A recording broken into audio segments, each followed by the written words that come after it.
ABC band. This piece is of a three-piece band. There is a drummer, a person with an electric guitar, and a person with an acoustic guitar who looks like they're singing. They are dressed in casual clothing, band t-shirts, shorts, and ripped jeans. They are all in movement, playing their instruments, and they all look very passionate. Their hairstyles and clothing makes them feel quite queer presenting. They are all quite androgynous. There is a limited colour palette made up of shades of greys and magentas. The colour is applied in blocks. Each colour isn't repeated much, with different shades used for shading, different tones for different areas. The style of this piece is comic book inspired, with block coloured and stylised colour palette. The band gives off cool vibes, and the image feels punk inspired, passionate, and filled with movement. Reflections on the LGBT club and drag shows that came about after World War II. At the bottom half of the piece, there are 7 femme-presenting people, each doing their own pose, smiling and wearing similar dresses. Behind them is a big boat. There is handwriting at the top of the piece in Polari, reading "How bona tavada your dolly old eek." The colour palette is monochromatic in different shades of pink. There are hot pink shadows and more pastel pink highlights, and a range of pink tones in between. There is shading, but in flat block colours with thin line work defining faces, clothes and the boat. The piece is digital, and it is stylised and illustrative. The piece has a warm and happy feeling to it.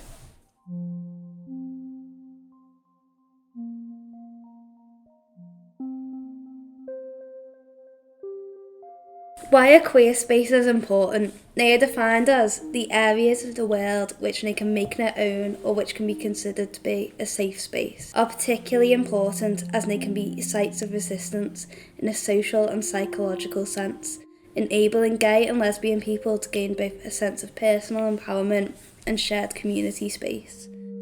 Peter Rimmer and Martin Ross note how difficult it was to find these spaces. It is difficult now to understand how hard it was to access the gay world in those days.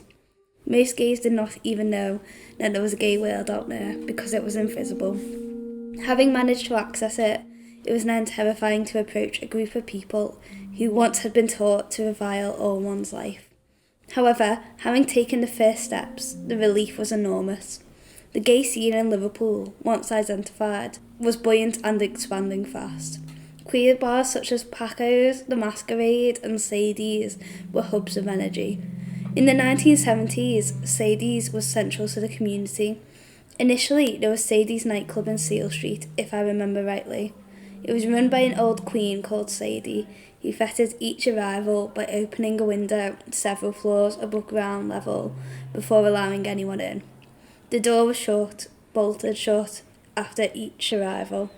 It was a fantastic club which allowed lesbians, gays, transvestites and transsexuals to mingle, and we did so very harmoniously. These bars provided community and fun for the queer community in Liverpool. Despite the buzz of excitement felt throughout queer nightlife, the scene was not without its problems. In the 1960s, the Lisbon, a pub notable for its tolerance as gay community at the time, sacked Sandy Hughes on the spot for coming out as a lesbian. Later, in 1971, members of the CHE group discussed the idea of forming a gay society.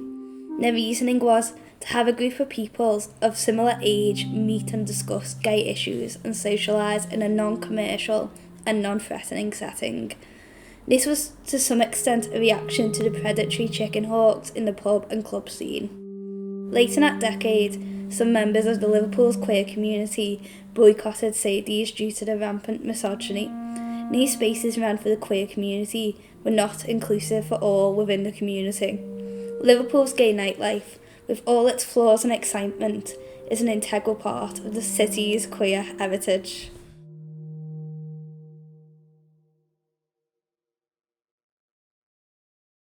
Queer nightlife. There are 4 figures in the foreground who are drinking, laughing and talking. They all have different outfits on, including the figure on the left wearing a sailor's outfit. In the background of the piece, there is a bar with lots of people gathered around. There are couples in the background and people dancing and chatting.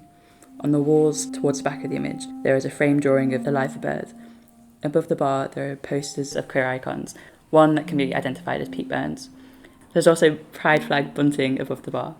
The colour palette is limited, using only 2 colours, a grey-blue and peachy pinks in different tones. There is shading but in flat block colours with thin line work defining details of the piece. The medium of the piece is digital in a stylized, illustrative style. The vibe of the image is very cosy. It feels as though if you were there, you would hear lots of chatting and music in the background.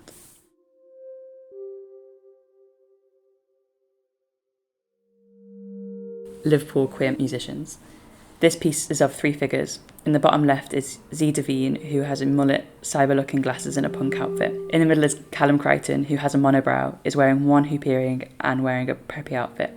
At the bottom right is Esme, who has "Pay Me" written on her face. Esme is also in a preppy outfit with a short haircut and a hoop earring. The 3 figures all have quite iconic hairstyles and outfits. They are torsos with a magenta circle behind them as the background. There's a limited colour palette made up of lots of pinks and magentas, black and grey. The vibe is iconic.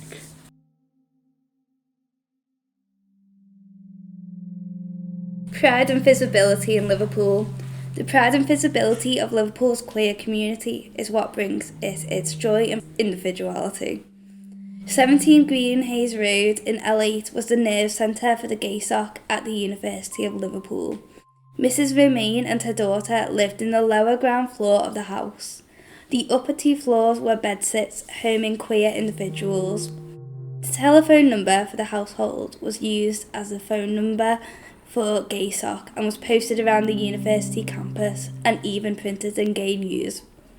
The house offered a place of sanctuary for people seeking out the gay community and was a safe place for queers to express themselves freely and openly.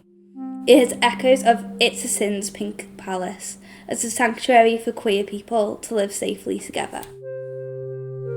Pete Burns was a prominent queer individual, renowned throughout Liverpool in the 1980s. In Burns' autobiography, he wrote, "People always want to know, am I gay, bi, trans, or what? I say forget all that. And there's got to be a completely different terminology, and I'm not aware it's been invented yet." In the first series of RuPaul's Drag Race UK, Vivian paid homage to Pete Burns in her hometown runway. She noted that Burns encapsulated the essence of the visible queer scene. She said, "This look is everything Liverpool is about. Music, fashion, gender bending. Liverpool culture is queer." In 1999, Wallasey-born Caroline Page became the first openly transgender officer in the British Armed Forces, aged 40. Her transition raised demands for her immediate dismissal, but Caroline met all challenges and became a respected tactics specialist, receiving several condemnations. These individuals mentioned show how it is through individuals who brave to be visible that we build community and pride. However, there are many individuals throughout Liverpool's history who have dared to be themselves and built the city's queer heritage we continue to build and celebrate today.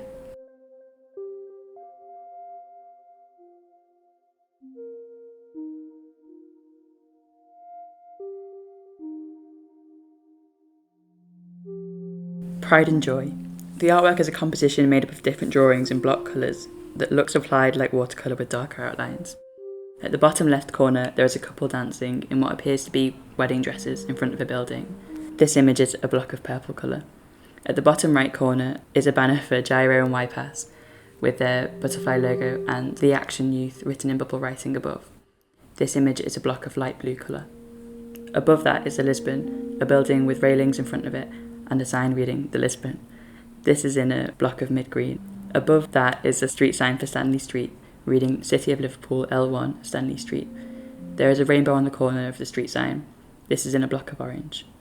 Above that there are 2 people holding a banner that reads Defy Clause 28, with a triangle, 2 diamonds and 2 interlinked female signs underneath, and Defend Liverpool Lesbian and Gay Rights under that, with the 2 O's in Liverpool made up of female signs. This is in a block of light yellow. In the top corner is a building with a clock and signs that say Magic Clock. The building looks ornate and old. This is in a peachy pink colour. The colour palette of this piece is bright and looks like watercolour with some darker blotches of colour in places. The colour looks like a wash applied on top of a more delicate line work.